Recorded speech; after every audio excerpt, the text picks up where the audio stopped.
नमस्कार। उत्तराखंड एक्सप्रेस के इस वक्त के बुलेटिन के साथ मैं हूं अनुपम। प्रदेश की हर छोटी बड़ी खबरों को लेकर के सबसे पहले बात करेंगे बड़ी खबर की। विकासनगर के शक्ति नहर में एक महिला अपने 3 बच्चों समेत कूद गई है। पुलिस ने बचाव अभियान चलाते हुए महिला को फिलहाल बचा लिया है। वहीं एक बच्चे का शव भी बरामद किया गया है, जबकि 2 बच्चों की अभी भी तलाश जारी है, वो अभी भी लापता हैं। बताया जा रहा है कि घरेलू झगड़े की वजह से महिला नहर में कूदी थी। नहर में कूदी 3 बच्चों समेत महिला मुकेश भट्ट बातचीत करने के लिए हमारे साथ विकासनगर से हमारे संवाददाता फोन लाइन पर मौजूद हैं। मुकेश, किस तरीके से रेस्क्यू का काम चलाया जा रहा है और 2 बच्चे जो अभी भी लापता हैं उनके बारे में कोई जानकारी मिल पा रही है? जी, रेस्क्यू का काम अभी अंधेरा होने के कारण फिलहाल बंद कर दिया गया है, लेकिन अनुपम ये बता दूं कि ये जो महिला है ये सैदपुर के हसनपुर गांव की रहने वाली है और ये तीनों बच्चों के साथ, जिसमें जो है 2 लड़कियां हैं और एक इनका बेटा शामिल है, वो तीनों बच्चों के साथ जो है नहर में कूद गई थी और जो 4 साल की छोटी बिटिया है उसका सब बरामद कर लिया गया है और जो लड़का है और लड़की है वो अभी लापता चल रहे हैं, जिनकी तलाश में कल सुबह से फिर रेस्क्यू सर्च अभियान शुरू किया जाएगा। फिलहाल पुलिस ने महिला को हिरासत में ले लिया है। उसके पति की तहरीर पर बच्चों को नहर में फेंकने के मामले में मुकदमा दर्ज कर लिया गया है। जी मुकेश, जिस तरीके से हम देख रहे हैं कि रेस्क्यू ऑपरेशन चलाया गया था, अब आप बता रहे हैं कि अंधेरे की वजह से रेस्क्यू ऑपरेशन बंद हो गया है। ऐसे में कल की स्ट्रेटेजी क्या रहेगी? क्या कुछ स्पेशलाइज्ड फोर्सेस को भी वहां पर बुलाया गया है? जी अनुपम, जो ये रेस्क्यू ऑपरेशन है इसमें पुलिस के जवान के साथ साथ जो है कि गोताखोरों की टीम के साथ एसडीआरएफ के जवान भी इसमें मौजूद हैं। सभी लोग संयुक्त तरीके से प्रयास कर रहे हैं और जो लापता बच्चे हैं उनकी तलाश की जा रही है। जरूरत पड़ेगी तो इसमें नहर का जो पानी है वो भी रोक सकती है पुलिस। मुकेश, बहुत बहुत शुक्रिया। आप नजर बना के रखिए, आगे भी हम आपसे अपडेट लेते रहेंगे। मुकेश भट्ट हमारे संवाददाता विकासनगर से इस बड़ी खबर पर अपडेट दे रहे हैं। एक्सक्लूसिव तस्वीरें इस वक्त हम आपकी स्क्रीन पर आपको दिखा रहे हैं। आगे बढ़ते हैं। रुद्रप्रयाग के भीरी में निजी कंपनी की लापरवाही एक युवक की जान पर भारी पड़ गई। युवक कंपनी द्वारा मंदाकिनी नदी की तेज धारा में छोड़े गए पानी के कारण बीच नदी में फंस गया। दरअसल मंदाकिनी नदी के किनारे कई आबादी वाले क्षेत्र हैं और कंपनी द्वारा नदी में अचानक नदी में बिना किसी सूचना के ही पानी छोड़ दिया गया। इससे युवक बीच नदी में ही फंस गया। हालांकि ग्रामीणों ने युवक को कड़ी मशक्कत के बाद बचा लिया।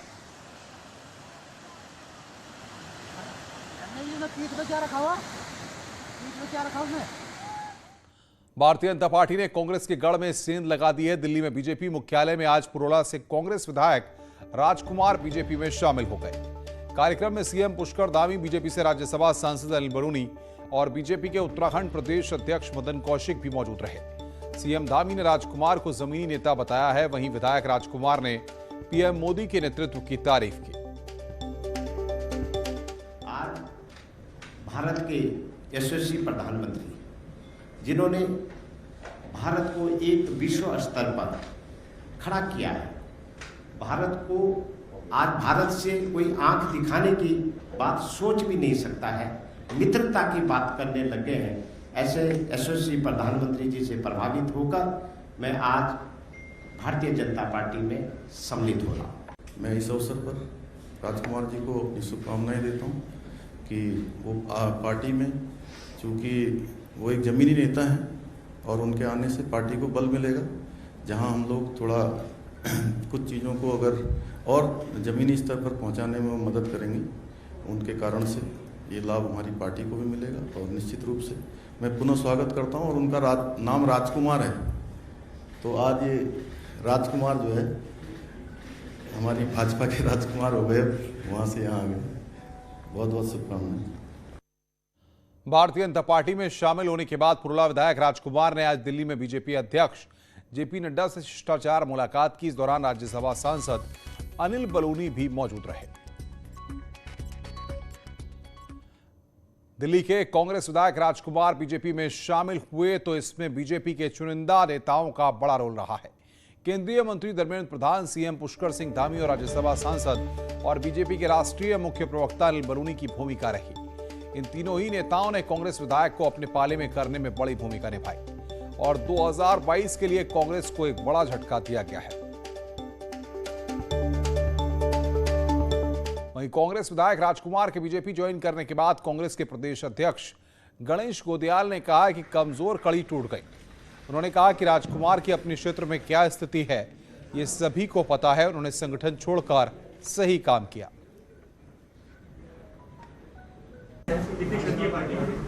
परमेश्वर का हम पर ऐसी कृपा है कि जो हमारी कमजोर कड़ियां हैं वो सभी विधानसभाएं धीरे धीरे कमजोरी से मजबूती की ओर बढ़ रही है। राजकुमार जी की जैसे कि आप लोग बता रहे हैं कि वो शामिल हो चुके हैं, उनकी राजनीतिक स्थिति उस विधानसभा क्षेत्र में जो थी वो किसी से छुपी हुई नहीं है। मुख्यमंत्री पुष्कर सिंह धामी ने दिल्ली में आज लोकसभा अध्यक्ष ओम बिरला से मुलाकात की। दोनों नेताओं के बीच कई विषयों पर चर्चा की गई है। स्पीकर बिरला ने कहा है कि देवभूमि सभी की आस्था का केंद्र है। उत्तराखंड के तीर्थ स्थलों और पवित्र नदियों से देश को नई ऊर्जा और चेतना मिलती है। तीर्थ स्थलों का विकास जरूरी है। प्रदेश के पर्यटन स्थलों को बेहतर कनेक्टिविटी मिलनी चाहिए।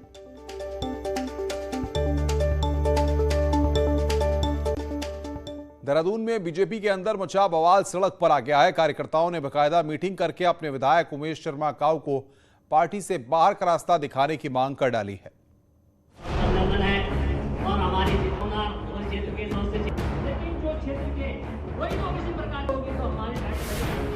देहरादून के माल देवता में इकट्ठे हुए ये सारे बीजेपी के कार्यकर्ता हैं जो रायपुर के विधायक उमेश शर्मा काऊ से बेहद नाराज हैं और उन्हें पार्टी से बाहर का रास्ता दिखाने की मांग कर रहे हैं। दरअसल 4 सितंबर को रायपुर विधानसभा में विधायक काऊ कैबिनेट मंत्री धन सिंह की मौजूदगी में पार्टी से जुड़े एक जिला पंचायत के सदस्य के साथ भिड़ गए थे। इस झगड़े का वीडियो वायरल हुआ और पार्टी की खूब फजीहत हुई। हम लोगों को ये पता लगा कि इस तरह का व्यवहार किया गया तो ये तो क्षेत्र की जनता का अपमान है। अगर हमारा चुना हुआ प्रतिनिधि का आप सम्मान नहीं करोगे तो फिर ये तो क्षेत्र का अपमान हो गया, क्योंकि जिस बोर्ड से विधायक बना उसी बोर्ड से क्षेत्र पंचायत सदस्य भी बनाए, उसी से प्रधान भी बनाए। ऐसे लोगों को किक आउट कर देना चाहिए, हटाना चाहिए। किक आउट शब्द नोट किया जाए, ऐसे व्यक्ति को किक आउट करना चाहिए। क्या मांग कर रहे हैं? मांग कुछ नहीं, इसको टिकट नहीं मिलना चाहिए। टिकट मिला तो भाजपा अपने जो है गर्दी से बुलाएगी। साल 2016 में कांग्रेस छोड़कर बीजेपी में आए काऊ को लगता है कि पार्टी का एक वर्ग उनको एडजस्ट नहीं कर रहा। वीडियो वायरल होने के बाद विधायक काऊ दिल्ली तक हो आए। मामले पर फैसला फिलहाल नहीं हुआ है, लेकिन काऊ फिलहाल बेफिक्र नजर आ रहे हैं। ये हमारे जो पार्टी संगठन का मामला वो जाने करते रहे, इससे हमें कुछ नहीं कहना। माल देवता के सारे प्रधान और सारे जनप्रतिनिधि यहाँ थे। दरअसल रायपुर विधानसभा सीट पर मचा ये बवाल बागी और मूल भाजपाइयों के बीच का है, जिसने पार्टी की भी चिंता बढ़ा दी है कि चुनाव से ठीक पहले शुरू हुए इस बवाल ने और तूल पकड़ा तो यही सीन दूसरी सीटों पर देखने को न मिले। देहरादून से न्यूज़ 18 के लिए सुनील नवप्रभात की रिपोर्ट। चुनाव आते ही विधायकों और मंत्रियों पर जनता का दबाव बढ़ने लगा है। देहरादून में विधायक विनोद चमोली के आवास का ऋषि विहार के लोगों ने घेराव कर दिया। माहौल गर्म होने पर विधायक विनोद चमोली खुद भी प्रदर्शनकारियों के साथ धरने पर बैठ गए। प्रदर्शनकारियों का आरोप था कि इलाके में सड़कों से लेकर नालियों तक के बुरे हाल हैं, लेकिन विधायक ने इलाके की कोई सुध नहीं ली। विधायक के आश्वासन के बाद भी लोग नहीं माने तो विधायक का पारा चढ़ गया। सिर्फ विधायक छोड़ना हुआ भैया, बहुत जीवन दिया मैंने। एक हफ्ते बाद हम कह सकते हैं। आज आप नगर निगम की बात कर रहे हो ना, वो नगर निगम में लाने वाला भी ये विनोद चमोली है। जहाँ तुम इतनी मांगे कर रहे हो आज, अगर मैं मेयर नहीं होता तुम नगर निगम में नहीं होते, गांव की तरह जी रहे होते हैं। आपकी बात पूरी सही नहीं है, तुम लोगों को समझ में नहीं आती। ये तरीका नहीं ना भाई साहब, बात कहने के बाद ये तरीका नहीं है ना। आप हमारी बेइज्जती करो हमारे घर पे। आप पढ़े लिखे लोग हैं, आप अपमान करो किसी घर पे। अरे हम भाई एक ही गलती हुई ना, हमसे चुनाव लड़ गए। हमारा जो सीमा द्वार ITBP से कनेक्टेड रोड है, उसके एक तरफ नाला है। उस नाले में रोड की हालत बहुत बुरी तरह से है। कई बार उसमें घटना दुर्घटना हो जाती है। कम से कम 5 साल में मैंने पहली बार इनकी शक्ल देखी, वो भी इनके आवास पे जाके। ठीक है ना, तो कोई मतलब 1 रुपए का अगर हमको एक बिजली का बटन भी ठीक कराना होता ना, स्ट्रीट लाइट का, तो स्ट्रीट लाइट का बटन ठीक कराना से CM पोर्टल में कंप्लेन करनी पड़ती है, और वो आके 15 दिन बाद आके वही बटन ठीक करता है, और दूसरे पोल का कहा जाता है तो वो कहता है 15 दिन के और कंप्लेन करो। आगे बढ़ते हैं। बाजपुर में उस वक्त हड़कंप मच गया जब दबंगों ने दुकान में घुसकर उसके मालिक के साथ मारपीट की और उसकी लाइसेंसी रिवॉल्वर छीन कर ले गए, जिसके बाद दबंग मौके से फरार हो गए हैं। मारपीट और लूट की घटना दुकान में लगे सीसीटीवी कैमरे में कैद हो गई। वहीं घटना की सूचना मिलते ही पुलिस मौके पर पहुंच गई और 6 लोगों के खिलाफ विभिन्न धाराओं में मुकदमा दर्ज किया गया है। बताया जा रहा है कि चंद्रपाल ने बीते माह अपने बेटे को एक एजेंसी के जरिए विदेश पढ़ाई के लिए भेजा था और एजेंसी के मालिक अमृतपाल को लाखों की रकम फीस जमा करने के लिए दी थी, लेकिन दूसरे सेमेस्टर की फीस समय पर जमा नहीं हुई। इस बात पर चंद्रपाल के भाई अमितपाल की अमृतपाल से बहस हुई और इसी के चलते अमृतपाल ने अपने साथियों के साथ अमित की दुकान पर पहुंचा और जमकर मारपीट की और दुकान में रखी 2.5 लाख की नकदी, सोने की चेन और रिवॉल्वर छीन ली। एक तहरीर प्राप्त हुई है जिसमें वादी के द्वारा बताया गया है कि उसके भाई की दुकान में घुसकर 6 व्यक्तियों ने उसके भाई के साथ मारपीट करी है और साथ दुकान में तोड़फोड़ की है और साथ ही साथ उसकी लाइसेंसी रिवॉल्वर भी छीन के लेकर गए हैं। मामले में हमने तहरीर प्राप्त कर ली है, सीसीटीवी फुटेज को कब्जे में ले लिया है। हमारी टीमें निकली हैं और जल्द ही इस मामले में हम लोग उनकी गिरफ्तारी करेंगे। देहरादून में कोरोना को देखते हुए चेक पॉइंट पर चेकिंग के नाम पर खाना पूर्ति की जा रही है। कोठाल गेट चेक पॉइंट पर 2 पहिया और 4 पहिया वाहन बेरोक-टोक आ जा रहे हैं। मसूरी में भी नियम सख्त हैं, लेकिन टूरिस्ट बेधड़क जा रहे हैं और जिलाधिकारी के आदेश की खुलेआम धज्जियां उड़ाई जा रही हैं।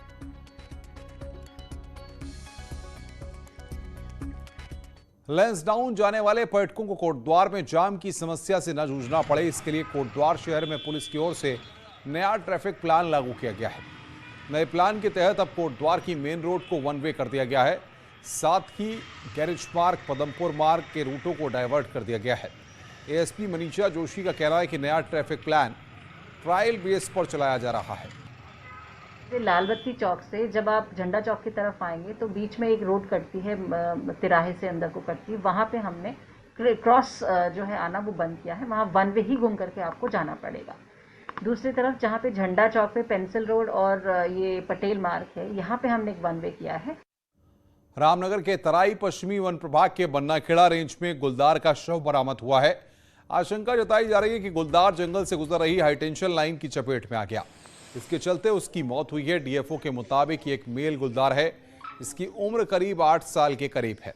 फिलहाल गुलदार के शव का पोस्टमार्टम कराया जा रहा है। नर गुलदार जिसकी एज 8 साल बताई जा रही है, मृत अवस्था में मिला और अंदेशा ये है कि वहाँ पर हाई टेंशन लाइन गुजर रही है, उसी पेड़ में वो गुलदार गया होगा और उसको करंट लगने से उसकी मौत हुई। खबरें और भी हैं, फिलहाल रुक रहे हैं ब्रेक के लिए। ब्रेक के बाद जल्द हाजिर होंगे।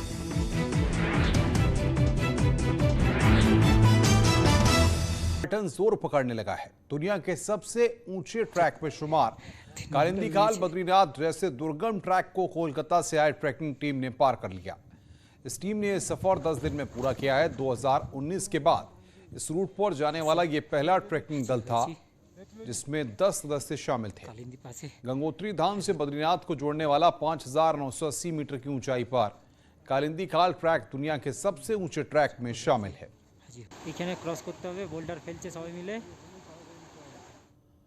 हरिद्वार से खबर, जहां पर हर की पैड़ी पर शराब पीकर आने वाले लोगों के लिए अब से नो एंट्री होगी। हर की पैड़ी की व्यवस्था देखने वाली संस्था श्री गंगा सभा ने हर की पैड़ी के प्रवेश द्वारों पर एल्कोमीटर से चेकिंग शुरू कर दी है। अब श्रद्धालुओं की रैंडम एल्कोमीटर से जांच की जाएगी और जो भी व्यक्ति शराब पीकर नशे में पाया जाएगा उसे पुलिस को सौंप दिया जाएगा। श्री गंगा सभा द्वारा ये निर्णय लिया गया है कि हर की पौड़ी के प्रवेश द्वारों पर, जो ब्रह्मकुंड के लिए जो बने हुए प्रवेश द्वार हैं, उन पर हम गार्ड तैनात करेंगे और जो कि एल्कोमीटर के साथ तैनात रहेंगे और जो भी ऐसा संदिग्ध या जो भी ऐसा व्यक्ति लगता है कि शराब का सेवन किया हुआ है, उसकी प्रवेश द्वारों पर ही चेकिंग की जाएगी कि जिससे कि वो शराब का सेवन करके हर की पौड़ी में प्रवेश न कर पाए। हम इस बुलेटिन में फिलहाल इतना ही। चलते चलते देखते हैं इस वक्त की सुर्खियां। Presented by